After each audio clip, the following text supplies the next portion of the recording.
Hey Flosstube, I'm Michelle. This is my romantic tangle, and it is Wednesday, October 7th, 2020. I thought I would be full on into the October Halloween stuff right now, but I'm not quite there yet. It has taken me some time to bounce back from the fun and games that was September 2020.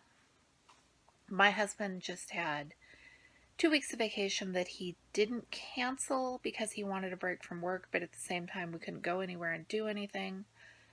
So there was lots and lots of napping and watching Western movies, and it was nice.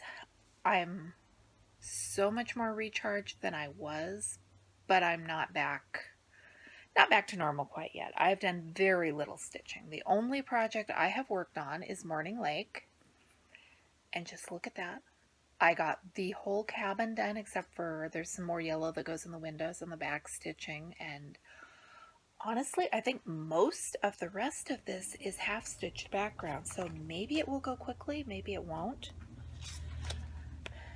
I think the dock and boat are full cross stitches, but I think I might have done the hard part.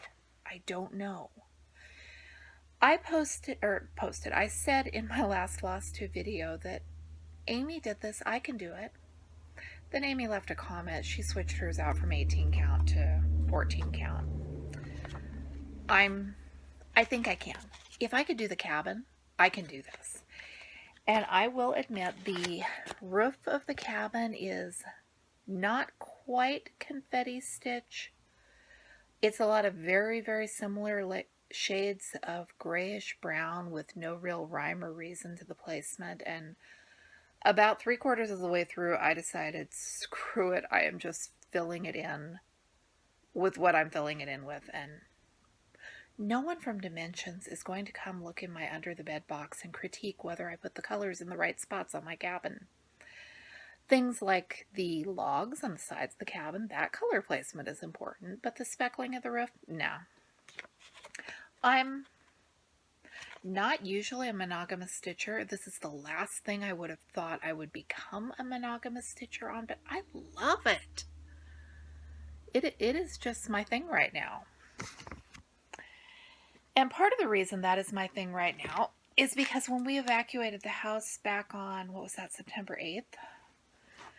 I packed as many of my big whips as I could and as many of my big Dimensions kits as I could. I wedged into my bug out bag here because we prioritize what we are going to take with us. And my hope was that we might get evacuated and spend some time at my parents' house and just have nothing to do.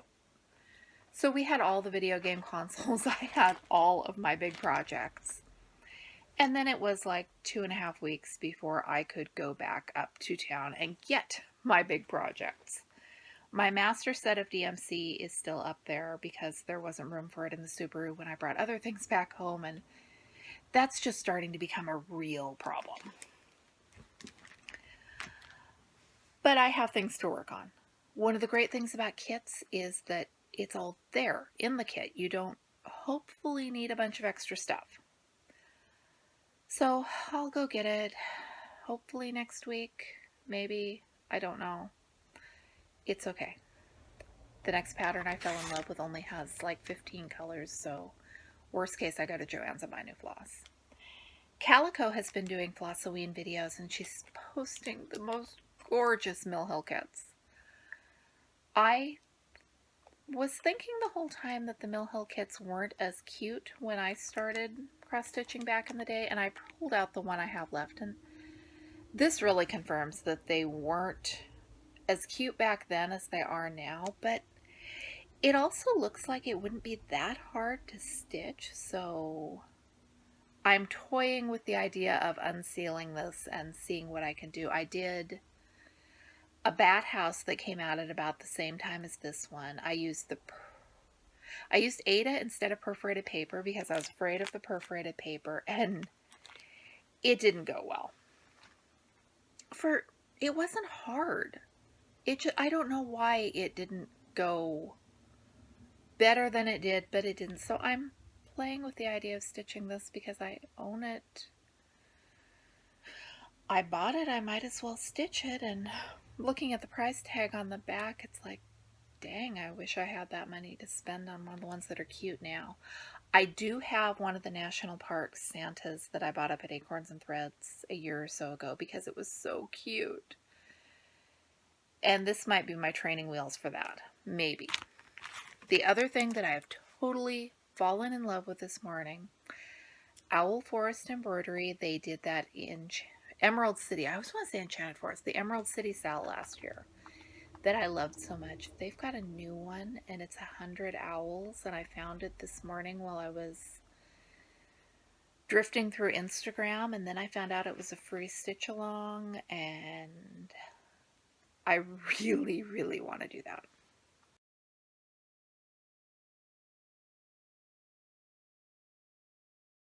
Not quite a problem is that I have white Aida. There's some pictures in there of someone who did it on blue Aida, and it is, or probably blue linen, but it is fabulous. And I don't have a big enough piece of blue. But it got me thinking, and one of the things it got me thinking about is that I have been wanting to do, I've been wanting to do projects like I did in the old days. I used to dare myself to do things. And then I would do the things, and I did some awesome things. My energy level isn't what it was 15 years ago. Imagine that. And right now, at this exact moment in time, I am spending too much time scrambling, just doing the day-to-day stuff to even have time to think about daring myself to do new, different things. So while I was getting ready to film this video, I found a hunk of really dingy, once upon a time it was white 18 count Aida, but I don't know what happened to it. It's not great right now. I could wash it. The spots would probably come out. I could make it blue. I got Rit dye that I bought back when the Stitchers Coven was brand new, and I was wanting to experiment with that, and I've got mason jars, and I watched some videos about how to dye fabric in mason jars with Rit dye, and maybe it's time to dare myself again. I mean, okay, I'm going to dye my hands blue, and they're going to be blue in the next 18 videos, and we all know that. Beyond the fact that I'm going to dye my hands blue, what's the worst thing that could happen? What is the absolute worst? I could splash dye on my kitchen counters, which are coming unlaminated anyway and due to be replaced. I'll wear gross clothes when I do it. What's the worst that could happen? I think realistically the worst is that the dye doesn't set, but I'm going to have my son check for fixative while he's at work tonight. Does anyone know, do I need to use the dye fixative? I guess my fabric could shrink and it could be a tighter than 18 count, but if I dye it, I don't have to stitch on it. I will know whether I can pull this off and whether I like the results, and I can try again with a different piece of fabric. I'm not seeing much of a downside to this.